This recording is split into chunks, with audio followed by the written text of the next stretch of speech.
ദൈവനാമം മഹത്വപ്പെടുമാറാകട്ടെ.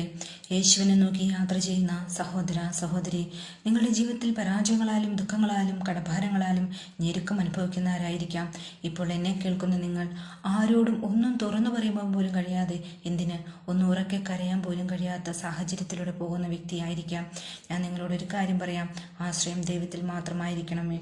പരാജയത്തിനപ്പുറമായ വിജയം ഉണ്ടെന്നുള്ള ശുഭാപ്തി വിശ്വാസം തീർച്ചയായും നിങ്ങളെ വിജയത്തിൽ എത്തിക്കുക തന്നെ ചെയ്യും. പാട്ടുകാരൻ ഇപ്രകാരം പറയുന്നുണ്ട്: നിന്നെ തകർക്കുവാനോ നിന്നെ മുടിക്കുവാനോ അല്ലല്ല ഈ വേദന, നിന്നെ പണിതെടുത്ത് നല്ല പൊന്നാക്കുവാൻ അല്ലയോ ഈ ശോധന. അതെ, നമ്മളെ എപ്പോഴും ദൈവം പണിതെടുത്ത് നല്ല പൊന്നാക്കുവാൻ വേണ്ടിയിട്ടാണ് നമ്മുടെ ജീവിതത്തിലെ ശോധനകൾ.